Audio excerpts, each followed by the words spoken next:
Here we are, another Saturday, right here on 94.7 FM, Doctor to Doctor in the chat room. I am so happy to have you with me to share this hour. As always, I enjoy spending this time with you, and I'm so glad that you enjoy spending it with me.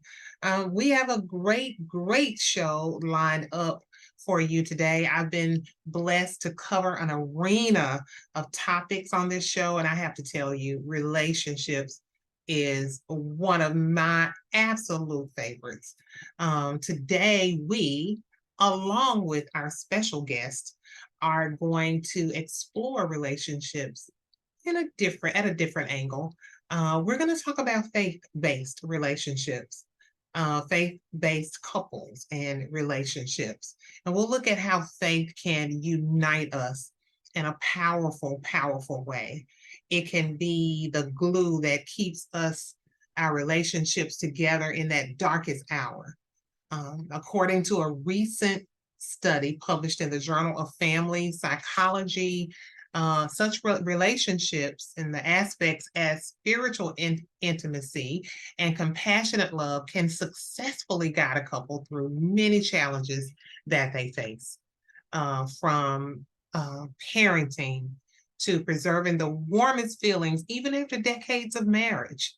Studies have proven that people who cherish and foster faith are much less prone to cheating on their loved ones than those who don't. These studies help us better understand the bond that ties together marriages, ensuring that people are in happier unions. But they're not the only examples of how faith contributes to a healthy and long-lasting relationship. The bottom line is a happy marriage requires faith both in God and each other. Faith is more than a theoretical recognition of his existence. Having faith in God means relying on him, trusting in him, and being ready to act according to your faith. But faith can unite spouses and couples that have common values and expectations, and it gives them the strength to overcome obstacles that could otherwise harm their relationships. In a successful relationship, the couple trusts each other and they want to be worthy of each other's trust.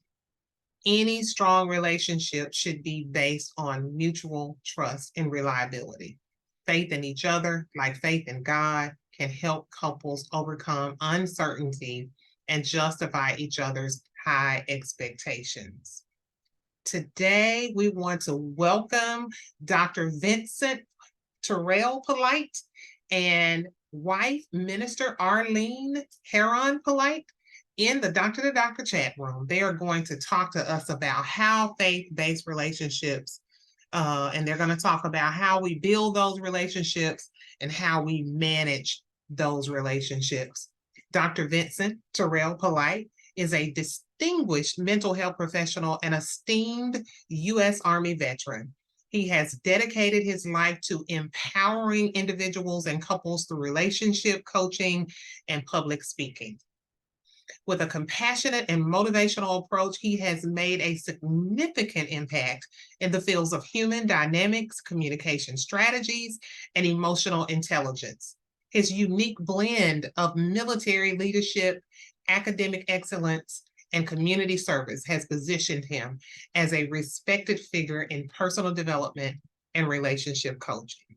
His beautiful wife, Minister Arlene Heron Polite, was born in the islands of Jamaica, West Indies. She is a graduate of Capella University with a Master's of Science degree in counseling studies with a certification as a licensed Christian marriage and family therapist. Currently, she serves as an instructor at First Life Center for Pregnancy for the Birth of a Family and Shelter from the Storm programs, and is also a certified DARE instructor. As an ordained minister, she has preached the word of God to thousands of people. A survivor of domestic abuse, her desire is to help women and men learn how faith in God can change their lives. Her desire is to focus on the Christian principles for marriage and relationships, thereby helping couples understand the covenant of marriage as ordained by God, how to have godly relationships, and how to deal with conflict within that relationship in a godly manner. Currently, she serves along with her husband, Dr. Vincent Polite, as Christian marriage and family therapists, where their goal is to educate couples and singles on creating strong relationships that are Christ-centered and built on the Word of God. I am so happy to welcome both Dr. Vincent Terrell Polite and Minister Arlene Heron Polite in the Doctor to Doctor chat room. Welcome to the show, Dr. and Minister Polite. How are you guys today? We're doing well, thank you. We're good. Thank you for having us. Yes. Absolutely. So what's the weather like? It's like in Florida. It's brutally hot in Tennessee. I can just imagine what it's like in Florida. At least you guys got the water, I guess. It is very hot. Is it? It's miserable out there. Yeah. It's not as hot as it was several days ago. True. But still hot, very Right. hot. Because I think we were like how we got like for 108 or something. Ooh. Yeah. The heat index. So And 112 in some areas. Okay, I'll stop complaining then. And we're in the high 90s, so that did it. So excited to have this discussion with you guys today. We talk about relationships a lot on the show. One of the things that is a recurring theme is around communication and how difficult communication is for some in relationships. So I think I want to start there, and then I might jump to our second recurring theme that we hear about relationships. So how do you integrate faith principles to enhance an understanding and empathy between partners as it relates to communication? well, basically what we do is really focus on modeling the truth and foundation of the gospel, because when we get down to it, if we're brutally honest with ourselves, we understand that God's design was the original blueprint. Right. You know, we try to do all this other stuff, and we want to be in alignment and all of these other things that have nothing to do with the purpose of relationships. Okay, the first purpose of relationship is to glorify God. Us, His creation, to glorify Him and worship Him together. People don't like to hear that, but that's just basic Christian foundation. And so there's a pecking order. There's an order. Now, that doesn't mean that you're going around controlling people, but you have to have that foundation to even emulate the love of Christ to your wife or your husband. You can't start anywhere else. If you're truly trying to have a God-filled marriage, you've got to start with that, understanding what does it mean to be a Christian? What are my values that are going to shape my children, shape my wife, shape my life from this point forward?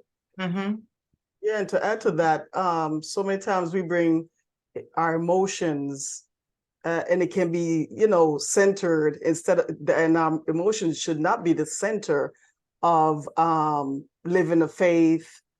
So that we have to pay close attention to, especially as women. Because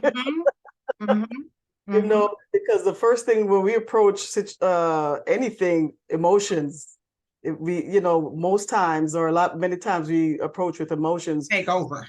Yeah, so we have to be mindful of that, because it's all about creating a balance, and godly order. And certain things just need to be keep in mind when we in a relationship. You mentioned, Dr. Polite, you mentioned the word alignment. Is that, are you equating that to when we often talk about being equally yoked? Are you? That's a part. That's a part of it. That's alignment has to do with your optimum operation, right?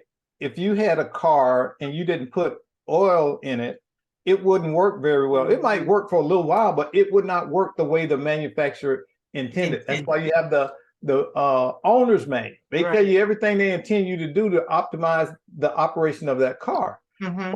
Sometimes we veer off and we're not in alignment with what God's assignment is for our life. We don't align it to God's call for us. We Mhm. don't align it for what he wants us to be as a husband, as Mhm. a wife. We try to go do our own thing. We don't align it with who he told Yeah. us to be with. You know, a lot of women are like, yeah, I want Tyrone. He got the big muscles and the bald head, and you know, and Look at the wrong here thing. come Pee Wee. He ain't but 5'2" and wear a size 6 shoe. You know, and so, but he's gonna be that man that, you know, and men are the same way. We want the big Yeah. button style and all this stuff and the fingernails, and God has a simple woman over here. Not that she's not beautiful, but she's a grounded woman. She has a purpose for her life. Okay, other than flogging and being out there and being seen, she's not trying to be a showpiece. Right. She's not a show pony.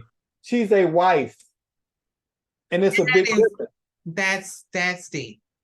And so we have couples now where the man want to spend the time with his boys, the wife want to go on the girl trip, when they should be working that time to cleave to each other.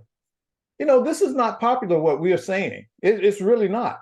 Mhm. And people, you know, I don't want to hear that, but it's right. It's creating balance. If you had the instructions to build a life of wealth and riches, would you take it? Yeah. That's what this is. We know, because not only is this professional knowledge, this is our personal journey as well. Yeah. So we're not just telling you theoretical. Right. Okay. We both were married before, and it was not God's plan. And I'm telling you, the minute that we came in alignment with God and we knew it and we put everything aside, I had never done that in my life. Mhm. I had never set everything aside and just focused on God. And I did that at 40. What did that look like? It looked like God had took everything I had worked for, Wow. and I lost everything. I had to start over. And I always, when I do speaking, I always tell this story. I got divorced. I came back to Florida. I had a pickup truck, my clothes, and my drum machine. I used to produce music, Mhm. and I had about 10 grand in the bank. That was it. After having houses and all that stuff and Yeah. cars and businesses, that's all I had left. And I had to start over. When she met me, I lived at my mom's house in a little 8x10 room. It probably wasn't even 8x10. Mhm. And I went back to college and I worked on me. Mhm. And I met her, ironically enough, in our very first class. We Yep. both were back in college as adult learners. You know, we both already had degrees, but you know, it's kind of those, you know, the 70 degrees. There you go, get a degree to sweep the flow, you know, that kind of stuff. So we were working, and God directed us, because she was in for business Yeah. and I was in for computers. Mhm. So I finished up my degree in computers, and I said, you know, we prayed. We were going through this period of just revelation and prayer and growth with each other. And I went to her and we talked, and I said, well, God is really showing us ministering to people and helping them. I said, but I don't want to do the whole church hocus pocus, because that's not helping people. Mhm. We need to find a way that differentiates what we're doing, that's solid and clinical. So, you know, we thought about it. So we ended up going to school to get our master's in counseling studies, which is kind of a hybrid of different things, like in the whole concept of study, not one particular discipline. Okay. And so what we ended up doing in that time and season, it was like God just opened up doors. We start being on staff at one of the biggest churches here in Orlando, teaching live classes. And I mean, we had hundreds of people come through this class in the 5 years that we were teaching in there, transforming lives. Well, God was using us to transform lives. Let me get that right. God was using us to transform those lives and teach basic life skills. How can you ever be successful at anything if you don't know what the creator created it for, Mhm. how to best operate it. Mhm. This is why marriage is at 60% for divorce. Yeah. They call it a starter marriage now. Oh, this is my first marriage. I ain't gonna put everything into it. You keep your stuff in your name, I keep my stuff in my name. Here's your bills, here's my bills. How can that promote cleaving? How can it promote trust? How can it promote unity in ministry? It can't. You can't divide your house, then want it to function like a full house. Ooh. Wow. Yeah. So that and that's what we're seeing now, and we're seeing the ultimate destruction of the family. Is it a fear though? Because the divorce rate is so high, because people don't honor the covenant, of marriage the way, our parents and their parents, I think to some people that what they did or what our parents did doesn't look appetizing, to just stay. It doesn't look appetizing to people. And like, how do we make this? Because I feel like this is the right way. Like, how do we make this appetizing? How do we make this appealing to people? Let me say this and think about this. Does everything you do fill your appetite? Mm-mm. Okay. Some things are just not about your appetite. It's about what's right and what's best. And we've got to start thinking in that way. It doesn't mean we have to go and model our parents' marriage, because truth be told, they were just as raggedy. Right.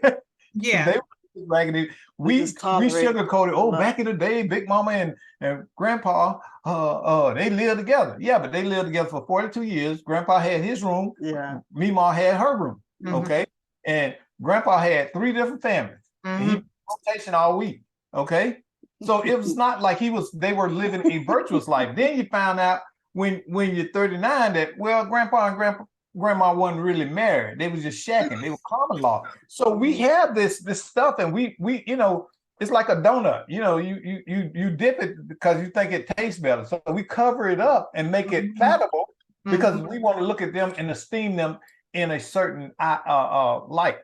Again, I am in total agreement.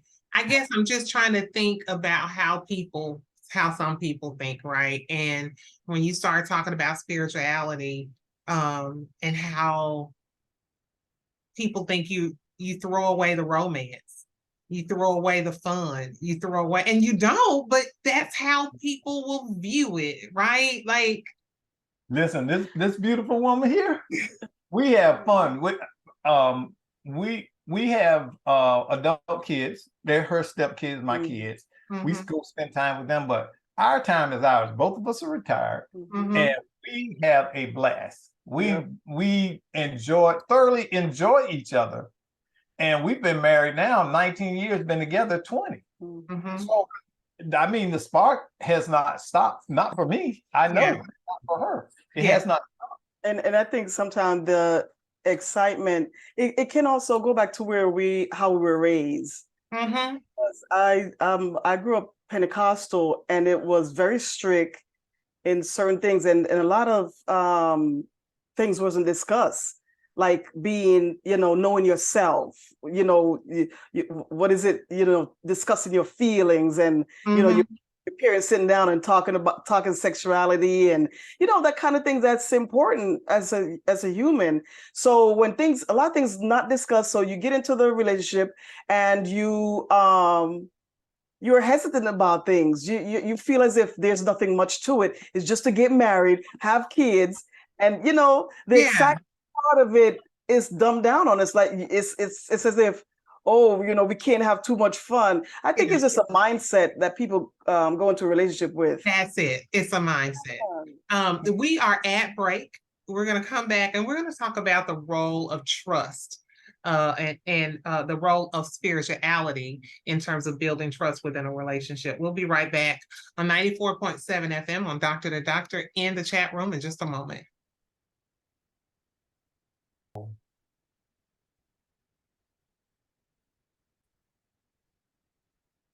So let's talk about the role of spirituality in building trust within relationships. Well, I think really spirituality is it encompasses every area of life, and it's about part of you mastering life. See, until you trust God, you can't extend trust to other people. That's how I look at it. Okay. And that's hard because we can't see God, we can't directly hear him. Right. Okay. We trust in him.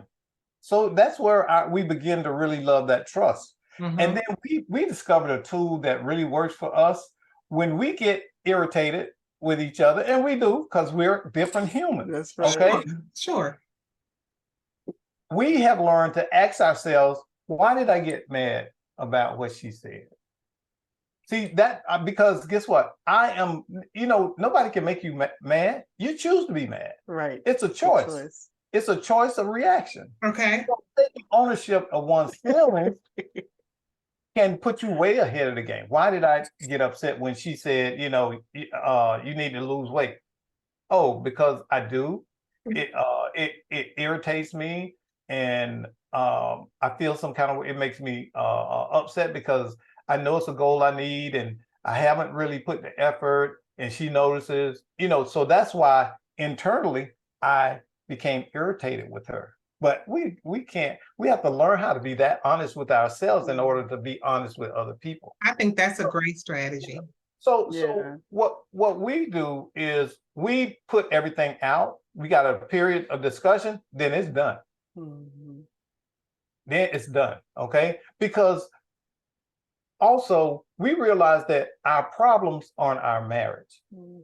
We're married to each other, not to our problems. So we have a problem to solve together, and we're a team. So we're going to work together and solve that problem. The problem isn't going to get to be bigger than our love and respect for each other. And that's conflict resolution. That's the first step in that. Yeah, and as a woman, I want the conversation to go on sometimes. And I had to also learn that, okay, there's a limit to that conversation, because sometimes the longer it goes on, the more problems you create as it can create as well. So it's learning and understanding, paying attention, we're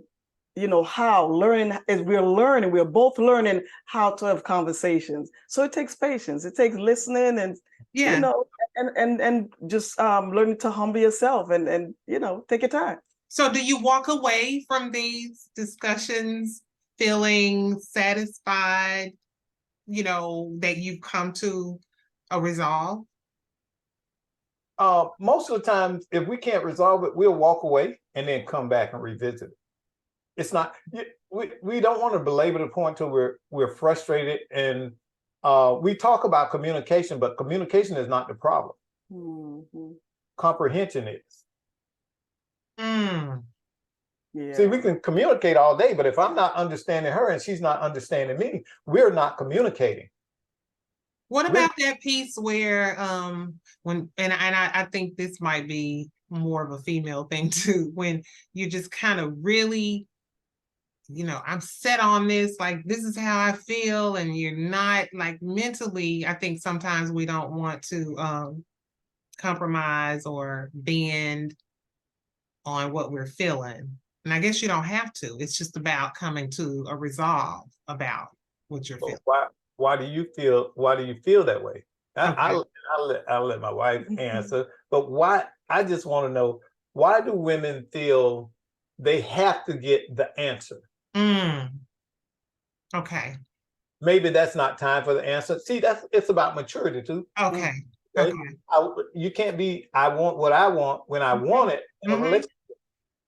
What about grace? What about grace? Maybe your husband's tired, or he's tired. He's not in a frame of mind to deal with that right now. Have you checked on him? Is he okay?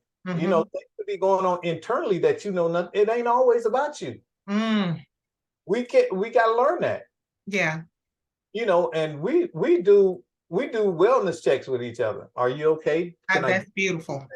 That's You beautiful. know, how you feeling? We do that all day. We're here in this house, you know, just us, and you know, so we learn how to serve each other. We enjoy serving.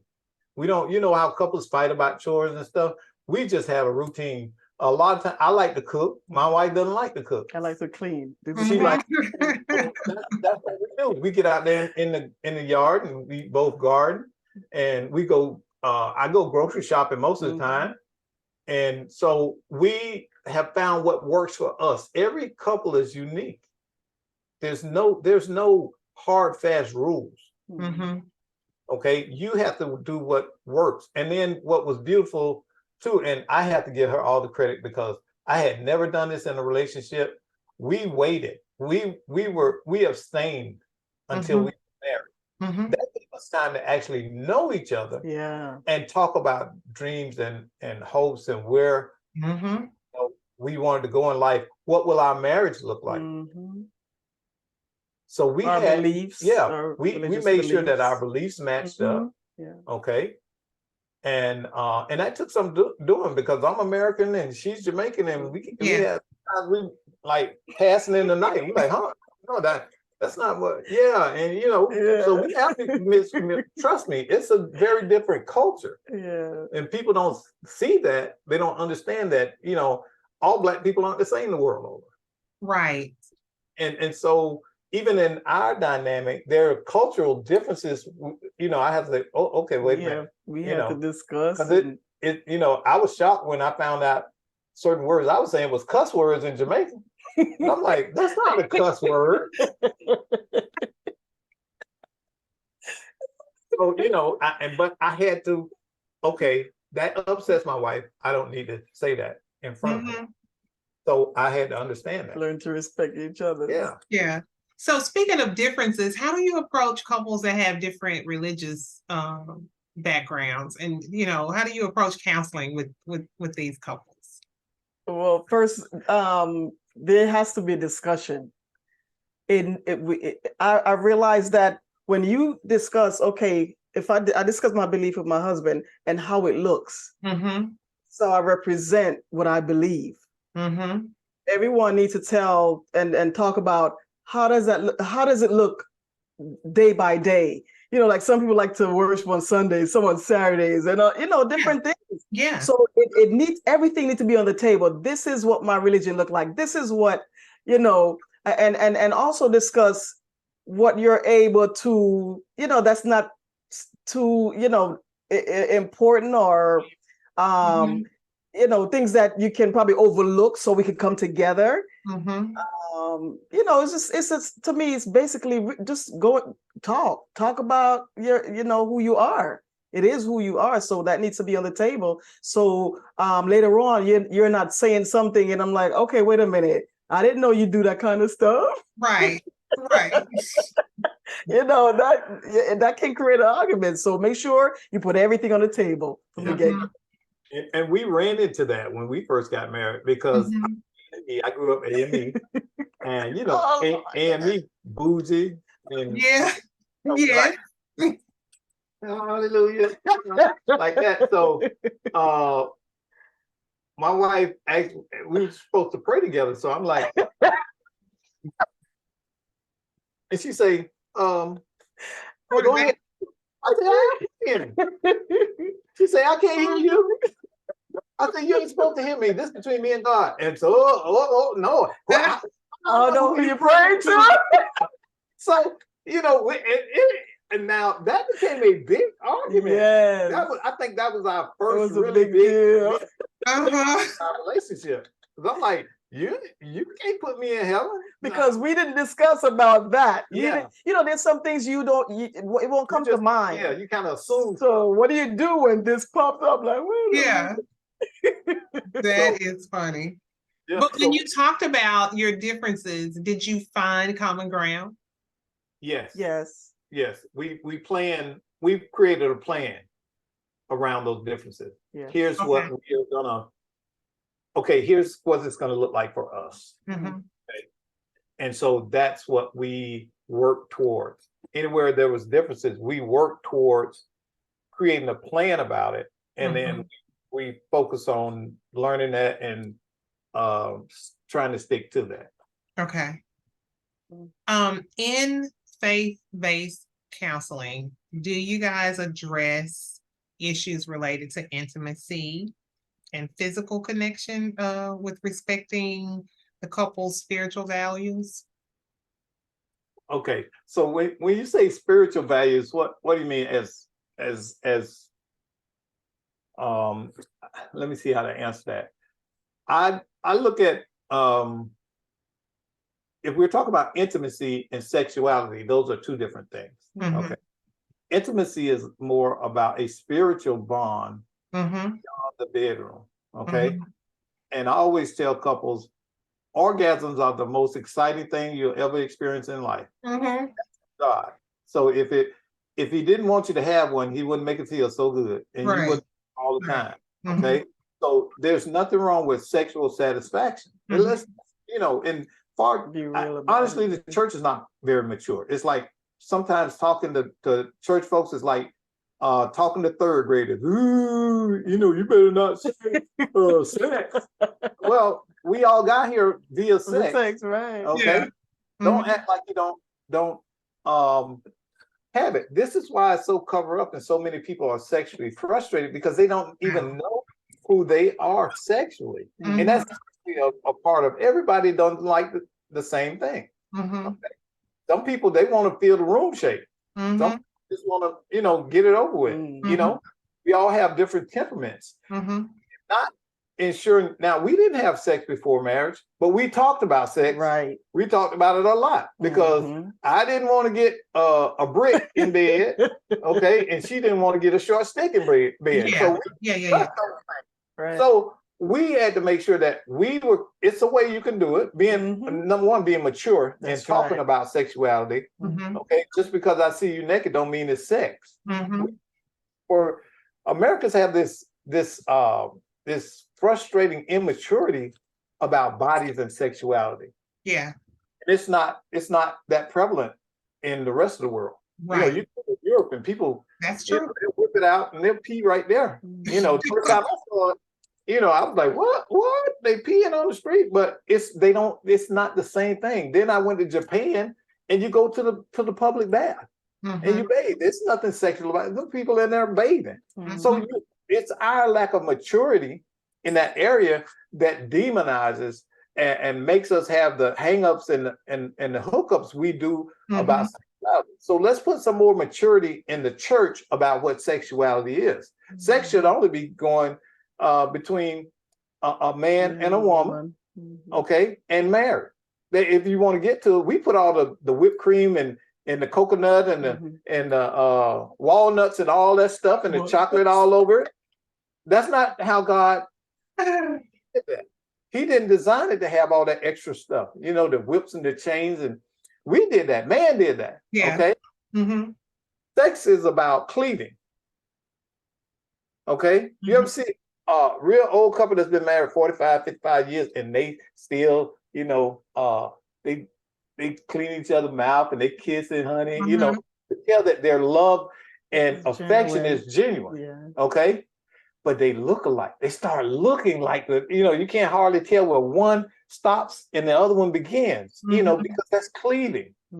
God wants that unity. When you're committed to, and I tell people all the time, a woman could parade around butt naked in front of me. I'm not touching her. This is my wife. This is it. She will not get disrespected. I will not break our vows for nobody, for nothing. Right. Because I made a pledge to God. I said, God, if you give me the woman that you want me to have, I'll take good care of her. But how could I look like God giving me that? And then I go backtrack. Well, God, I was just brokenhearted at the moment. So, but I'm gonna go out here and get Felicia, because Felicia got that thing. She put it on me and all that stuff. And now that's self. Yeah, that's right. And we have got to be. People, problem is they're selfish. Yeah. Most people problem in relationship now is they're selfish. Mm-hmm. Me. It's women and men out there that do know how to serve, but they're far and few between. Everybody else is out for what they can get, Mm-hmm. what they want when they want it. Mm-hmm. So we have to understand that we need to realign sexuality and intimacy in the church with the intent in which they were created from get-go. Mm-hmm. And the trouble is that a lot of the ministers that need to be teaching, they need to be sit down and be taught themselves. True. I agree. Because I know a lot of pastors. Okay, they hate to see me come because I tell them how it is. Okay, a lot of them are not mature shepherds that can model the behavior that the flock needs to follow. Mm-hmm. How can you teach on morality and you sleeping with half the usher board? And that I truly believe, Yeah. I agree, because it's not talked about. If a thing is not talked about, you go off doing your own thing sometimes, you know? Well, sometimes when people don't talk about things, they feel like it don't, you know, it ain't happening. It's like if I don't say anything, you know what I mean? It's kind of Right. like mother will say, "Can you see me? Can you see me now?" Like it's like they act like it's not real just because nobody's talking. Right. Yeah. Hmm. Yeah, but it's real. I want you guys to share some faith-centered techniques for managing conflict and disagreements in a relationship. When we come back from break, we're already at another break. It's been good. We'll be back in a moment on 94.7 FM. And we are still here with Dr. Terry. I've been saying Terry instead of Terrell. Is it Vincent Terrell? Say Terry. Yeah. Okay. Polite and Minister Arlene Polite. So let's talk about some of those faith-centered techniques for managing conflict and disagreements in a relationship. You wanna? Well, first and foremost is developing a fight plan. Not flight, not run away. Not run away, but fight. Learn how to fight fair. Yeah. Everything comes with discipline. Mm-hmm. As we can see, one of our biggest problems is discipline in everything we do, exercise, eating. Mm-hmm.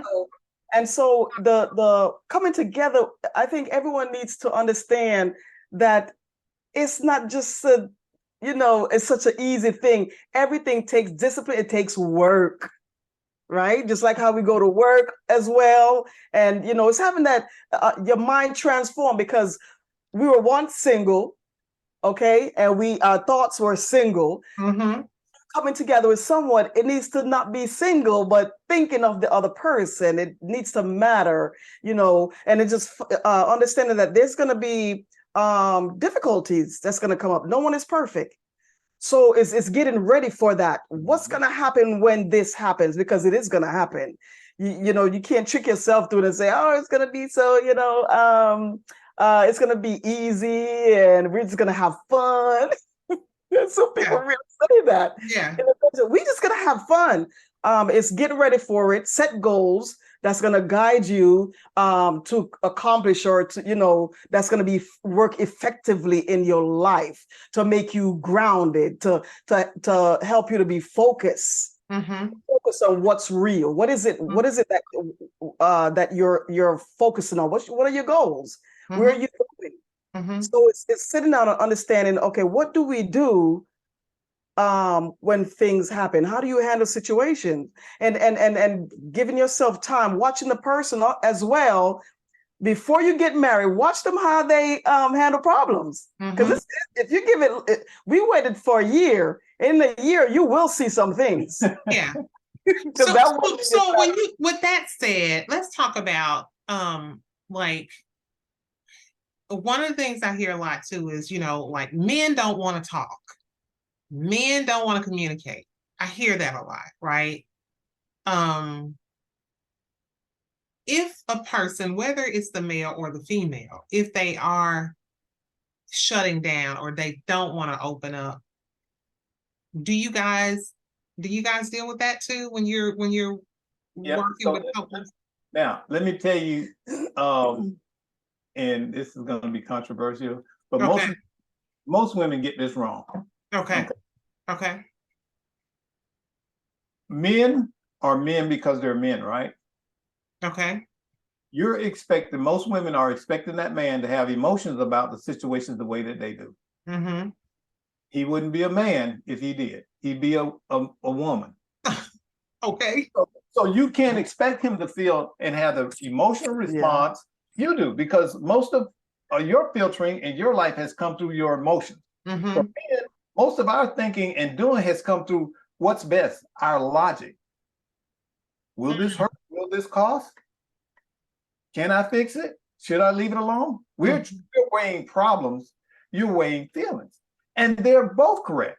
And they're both, you see what I'm saying? Women have got to get back to recognizing that men are men.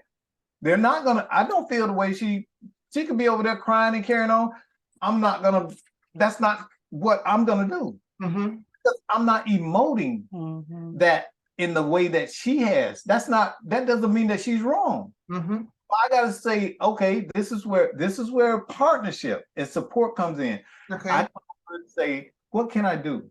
I see that you're upset. What can I do? What would you like me to do? And then wait for her answer. Don't tell her what to do. Wait for her to tell you what she wants from you in that moment. And it might be just, baby, just hold me. Or just sit here and listen to me. I just want to talk about my day and get this off my chest. Okay. And sit there. We got to learn how to be there for each other. Again, this is about reducing friction and conflict. We have to know that. And far too many people don't. We listen to respond. We don't listen to understand. Absolutely. Okay? Because that's what we see at most couples. When the last time you had a disagreement? You asking me? Yeah. I don't know. Are you married? Oh, nice. So Okay. it's been a minute. Okay. Think of a fight that you had one time. Okay. Curious. Okay. Okay, what was it? It was someone telling me, someone beating around the bush and not directly addressing the issue at hand. That's what it was for me. It was like, now this is what the issue is, but you keep talking about stuff that don't have anything to do with the price of tea in China. So we're not gonna get anything resolved because I'm here to talk about this. Okay, see, you said I'm here to talk about this. Yeah, now let's slow that down. So did this person grow up with you? Nope. Okay, so in their house, do you think that everybody handles questions and problems the same way? Absolutely not. So they probably had a different social dynamic in their house, right? Absolutely. So maybe their response was rooted in that. They don't know how to get right to where you felt frustrated. Okay? And you didn't clarify. Okay, did you clarify? Did you say, I don't understand why we keep going around, or why you're hesitant to tell me? I absolutely did do that. However, so when you talk about growing up, that's not who I was growing up. That's who I learned to be, right? Okay. Okay, but you have what I'm trying to point out is they're a very different dynamic. Sure. We respond to the same stimuli in much different ways. Sure. Okay, you can hear one thing in that message and they hear something completely. That's why comprehension. You might understand it this way, but they cannot understand it that way, and they get a whole different reaction and a thought process about how to deal with the situation and circumstance. So listen, being in relationships and stuff, it's not easy. It's work. It's work. It's work. And I think that's the part people it's easy to say, that's the part, Arlene, that's the part they flight on. Yeah. Oh, this too hard. This too hard. Now he won't listen to me, and it always takes me back to my mother. My mother never had a good and God bless her, she's going on, but she never had a good relationship. Mm-hmm. And she never knew what a man's man was. Mm-hmm. Okay. Mm-hmm. But guess who turned out to be a man's man? Me. That's good. Okay. So we constantly butted head because my mom would, even now, she just passed last year. She was 83. I'm 61. And she heard me say, I don't need to be parented. I have a mother, but I don't need to be parented because I don't.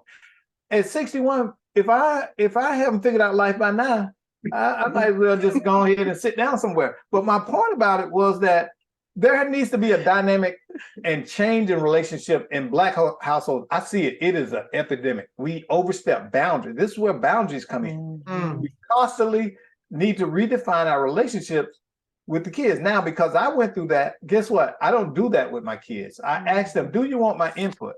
Mm-hmm. They don't say, Dad, yeah, I want your input. I don't say anything. Mm-hmm. And I respect them. Well, that's your choice. Those are your kids, and I don't tell them how to raise their kids. Mm-hmm. I don't. Nope. And so what I've learned is that we need to change the dynamic of our relationship once our kids become adults. Mm-hmm. Now we become sage wisdom that's called on, not inserted. We don't go and insert ourselves into their lives. Mm-hmm. Okay, we should be there for wisdom and guidance in areas they may be problematic, having a problem with. Mm-hmm. And that will change the whole dynamic with your children. Try it. The audience, y'all try that. Go and be a sounding board of advice, solicited advice with your children. Change the relationship. Relationships go through phases. Mm-hmm. You're in a relationship from the moment you're born to the moment you die. Yeah. Okay. Mm-hmm. So you're going to always be interacting with others and other things, mm-hmm. even with your pet. There's a dependency relationship mm-hmm. that you develop with a pet. So you're always refining and working in relationships. Mm-hmm. It's a lot of work. But we have to understand that there's no one answer. There are no easy answers. There are some easy answers, but we got to work on what we need to work on to have the love and the life and relationships we want. Yeah, and I think there has to be an awareness in the relationship, because sometimes, just in case, sometimes the woman can be so strong with her feelings, and it shuts the man, the man becomes quiet and don't want to respond anymore. So, and again, we move away from this selfishness and, okay, take your time and, approach your spouse. Okay, I realize you're quiet, in the situation, and take your time. You can't push it because we already, caused the problem. Mm-hmm. So it's taking the time and learning to take your time and be calm in asking questions. It's your decision. It's what do you want? Mm-hmm. Because you can either destroy the person by what you do. By what you do, you can, it can cause more problems. So you have to take your time and know your approach. Yeah. And how to approach. And one of the things I tell women is, when do you think a man leaves a relationship? When does a man give up on a relationship? I know you don't want me to answer that. Let's see. Man gives up on a relationship. When he isn't, I'm gonna answer this based on some things that I've heard from men. They're like, they want to glean peace, and these are the kinds of things they're looking for from their mate. So when there's no peace, when there's chaos, when there is that when they walk away? Well, it usually takes a man, it takes him about 4 to 6 months to physically leave.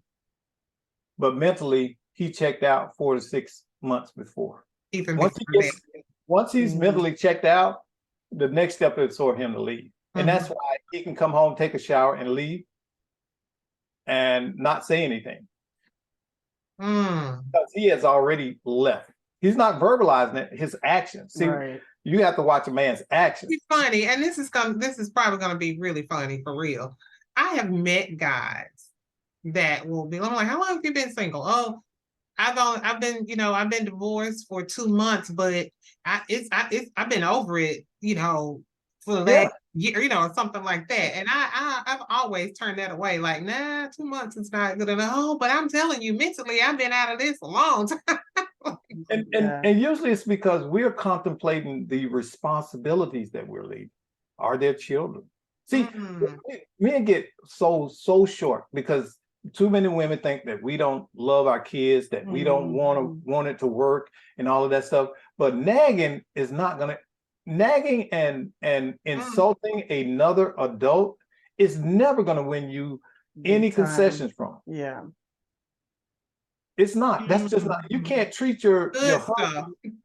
your husband like he's your son. I'm not your son. Mhm. I don't need to be mothered. I don't need permission to do anything. I'm a grown. And that's what I love about him. He'll tell me exactly how he feels. He's not gonna be quiet about it.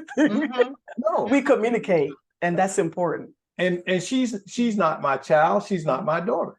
I respect her. A while, and I always share this. One of her friends told me, say, "Thank you for letting her go on this trip with me." And I'm like, Let let? I'm like, she's her own person. I don't control her. That's the Western. And so I found that kind of off-putting because I don't like ownership. I see couples do that. You don't own anybody. I don't own my wife. We're part of the marriage. There's an order, yes. There's a godly order, Right. but I don't own it. How important is individuality? Very, very important. It's very must. Yeah, you got to be each other's cheerleader. Yes. We do a workshop called cheerleader. Are you a cheerleader or an opponent? Mm-hmm. And a cheerleader, when you have a couple that's a cheerleader, they are supportive. They're there when the wife is serving, the husband is there holding her book and getting everything ready. And it's a lot of guys do that. I want you to know that. It's a lot of guys that will serve their wives in that manner. Yeah. And the same thing, a lot of wives would do that. Okay, that's what it looks like. You're cheering each other on. She doesn't have to do what I do, and I don't have to do what she does. We're not in competition. It's not a competition. Okay, I teach. She preaches. I don't get up there on Sundays and in the pulpit trying to hoop. That ain't me. Now she can bring she don't hoop, but she can bring the house down.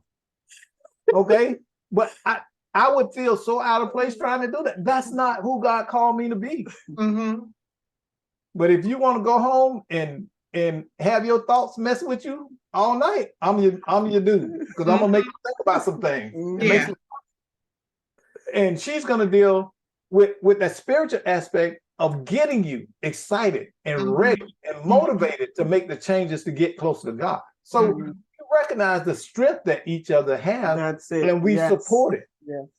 Okay. I don't mind carrying her Bible. I sure will follow right up to the rostrum. But we put it don't down do there. that. Yeah, we don't do that. But I'm just making sure. She is so funny. She's like, I don't hope. She's like, I don't hope either. Like, I don't mean carrying your Bible. We don't do that. We have a conventional but unconventional marriage. So we had to find out who we were, because we were both divorced, and both of our marriages were not good marriages. Yeah. So we had to learn how to love. We had to learn how to be in a relationship. We had to learn what a spouse job was.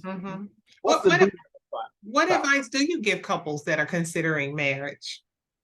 I'm sorry, repeat that. What advice do you give couples that are considering marriage, particularly preparing spiritually and emotionally for their commitment to each other? Talk about everything for a year and no sex. Why do you want to get married? Yeah. And my biggest one is, what does your ministry of marriage look like? Because God ain't putting you together for kicks and giggles. Ministry of marriage. God is God is not interested in your happiness. He's interested in your holiness. Your holiness, your happiness is a byproduct of your holiness. You have to understand that. Your happiness is a byproduct of your holiness. Your holiness puts you in a tune and alignment with God. And pleasing to God. And when you were a child and you made your mom proud, weren't you happy? Yeah. See, that alignment, because you did something she expected you to do, so you were happy that you pleased your mother. So your happiness came because you pleased your mother. Mm-hmm. So we're best we get happy, or our happiness flows when we please our Father, our Heavenly Father. Mm-hmm. You get what I'm saying? So I I do. don't worry about, I don't focus on my happiness. I focus on my holiness and my service to others. And trust me, it works, and it is fulfilling. It's very fulfilling. So And like you said, Rhonda, you said you were asking a question earlier about how is it important to bring your individuality in a relationship? And that is yes, because the more you align with your creator, the more you can work with the next person. Mm-hmm. Knowing who you are, Mm-hmm. your beliefs and values, those are the foundation of who you are. That's how you live your life. Mm-hmm. So that needs to be in order. You need to understand that this is a person that's you're going to get married to, and it's important that that person be who they are. Mm-hmm. You're accepting them who they are. You cannot you're not trying to create another person. Mm-hmm. Each person needs to focus on their own growth and understand that everything you are will make the marriage work. If we can both focus on our needs and our growth, and bring that to the table and make it work. So for those people that have experienced betrayal, some people have been broken, and the breakdown of trust. Talk about what faith-based strategies you recommend for those in terms of healing and rebuilding the relationship. And I guess we're talking about people that have had this happen within their relationship and how they can rebuild that relationship, and not so much as, and then I guess I'd like to hear it from the perspective of, I went through the bad divorce. How do I get back to a place of trusting? I think oftentimes so much of what we learn is centered on emotional response to life, that we don't critically think life through first. That's the thing about being unfaithful. Okay, first of all, understand that you can't make anybody faithful, and you can't cheat. That's something within their character. You can't make them faithful, and you can't make them cheat. No, right. No, you're not responsible. I don't care what he said. Oh, because you want to have sex 40 times a week, you made me cheat. No, he chose to do that. He chose to go out there and break the sanctity of your marriage. Now, at that point, you got two choices. What's your two choices? Forgive him or leave. Okay, so you got to decide right there. If you're going to forgive, it needs to be true forgiveness. So now you got internal work to do, and you rely on God to help you get through that. Because you could be mad with him, but ask God to give you a grace of forgiveness towards him. And you can let him know, you hurt me. I am disappointed that you value our marriage so little that you would go out there and betray us, instead of coming to me and letting me know that I was not meeting the expectation that you had. See, mature people talk. That's right. Okay. Yeah. Okay. So we got to stop the finger pointing and the blame. We need to talk with each other and understand each other. Let's get an understanding. Okay. Because it's worth it working on it. If you say you love this person, don't you think that they should be worth it? Yeah. They should be worth the working on. But too many people get in a relationship and actually what they are, Rhonda, is afraid. We so scared of relationship. Oh, we go in looking to be defeated. Yeah, that's true. We already got our go bag packed. Now when Johnny stay out that all night, You got one time. hold on. You got one time. You got one time. Oh, And so now you looking for it. You're looking for it. So guess what? You go and grab Johnny. Let me smell you. I smell perfume on you. You want to check his underwear and all this kind of. Man, we see some. yeah. We see it. We've seen it all. Yeah. Okay. We've had them fighting on the doorstep, and that's one thing that we don't deal with. Once you do domestic violence, we done. No, because you're not in a rational state where we can give you any tools that work because you chose violence. Yeah. So that's beyond a point. So we have to understand what is our marriage. You don't get into a thing and then try to make it what it is. You got to understand what it is before you get into it. What am I signing up for? What is in sickness and in health, in rich or poor? Okay. What about death do us part? Okay. And so do we think that? But no, everybody wants the destination wedding. We just want to go to Cancun. Child, I got married on the beach in Belize. and all my sorors are there and all that kind of stuff. And go home and you done spent $100,000 on a wedding and you living in an apartment. Yeah. And got a 10-year-old car. That money you took and invested in a house. Yeah. Okay, build equity in it and build generational wealth from that. Yeah, and then visit Belize. You're so addicted to look at me, and it's even worse in the social media age. Yeah. Oh yeah. Everybody is miserable. It's a lot of people on social media, and I can tell.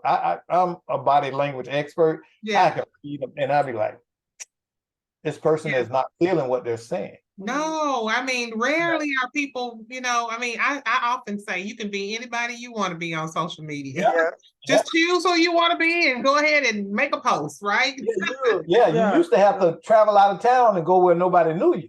Now you get on Facebook or social media and make a post and select the people you want to get that post, and then thank you. Some people aren't even that crafty about it. They'll know you know the truth and still post. I know this guy was a relationship guru, and it all fell apart. Found out him and the girl wasn't even married. Yeah. And all this foolishness, and he was cheating. Yeah. But everything was spiritual and all this stuff. Oh yeah. And that speaks of character. Absolutely. Because when you have weak character, you care about impressing folks. Right. When you are sure of who you are, you don't care. Right. And that's one of the most freeing things that you can have in your life. I went through that process. Both of us went through that process on this journey where we had to get to where what matters. Right. We are literally at seconds. We're down to seconds. So I need the two of you to tell the audience how they can reach out to you. Oh, well, we kind of retired, but don't worry about it, audience. We'll have them back on the show, and maybe next time we'll come back and we're because people have come to us and they want to connect, so we're preparing a platform to get back to that because we haven't really done this in over a year because we've kind of taken, And I would love for you to come back and maybe I can reach out. Maybe I can do something on our social media page and get some questions, some specific things that people want to hear. Now I wrote a book. Please tell us about that right quick. Okay. Go grab one for me. I'm sorry. It's right there on the bookcase outside the office. You see them down there? Right at the bottom. And so what's the name of your book? Okay. It's the New Boyfriend Cheat Code. Wow. It's on Amazon. Okay. And I wrote this. It took me I wrote this thing completely 3 times, and then it took me about 5 years to write it. Okay. I wrote it in pieces. It started out as 10 questions that I did a survey where I took numerous women, probably well over 100 and something. I sent this out via email, and it was called 100 Questions for Men. I had women send me questions that they wanted to really know, men to really answer. So this book is accumulation of that. It's the New Boyfriend Keeps Score, a step-by-step question guide to uncovering everything you need to know by asking the right 10 questions. Okay. It's on Amazon. It's The on New Boyfriend Cheat Code by Dr. Vincent Terrell Polite. You guys go to Amazon and get that. I appreciate both of you so much, and I am looking forward to talking to you again really, really soon. Okay. Really All soon. right. Thank you so much. Thank you, Rhonda. Yeah, and thank you guys always for coming back every Saturday to share this hour with me. And I ask that you come back next Saturday, same chat channel, same chat time, right here on Dr. in the Chat Room on 94.7 FM. We'll see you then.